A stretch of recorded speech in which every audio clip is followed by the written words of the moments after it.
Today we will explore education as something that propagates scientific temper.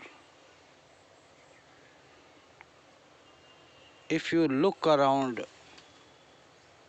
and see the whole world, and if you can just go through various aspects of a country in terms of development, we can see that is development of scientific temper among the citizens of that country. If you go to the poorest countries list, you will come to know that they have done very less in terms of scientific development, and that generally happened because of the people, those who were there in the power.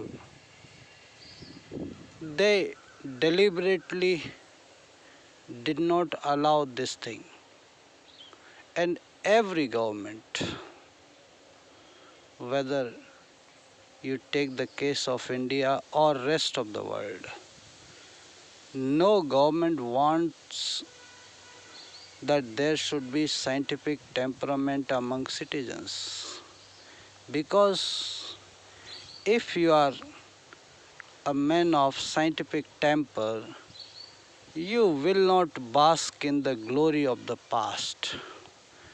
Because if you see past, you need to go through two world wars.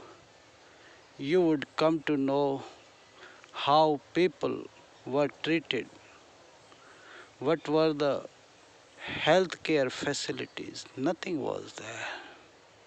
But still you find people basking, talking in detail about the glorification of past. These are the people who are responsible for the bad condition of that time. And these people, most of them you will find either they are pessimistic or they do not want to face the challenges of the present. Present is always troublesome because that requires you to act. Things which you are postponing, you need to look at them. And scientific temper always requires that you shall be with your best of observations. You shall be with your activities.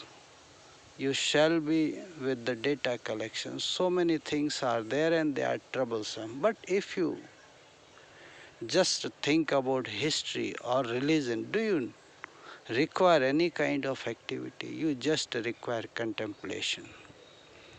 That is why talking about history, talking about past, talking about religion, it is a happiness giving exercise for most of us in terms of education also.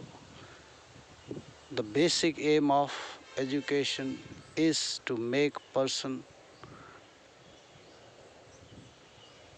a person of scientific temper, and how far we are succeeding in this, we can take our own example.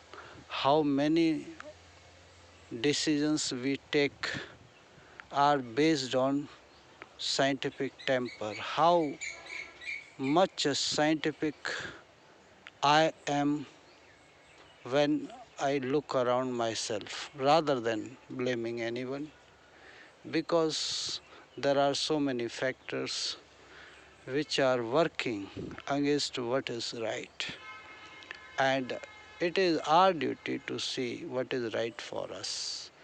And if we really want to develop ourselves, we cannot do so without scientific temper, and that we can start from our home rather than looking around or criticizing schools or government or society or religion.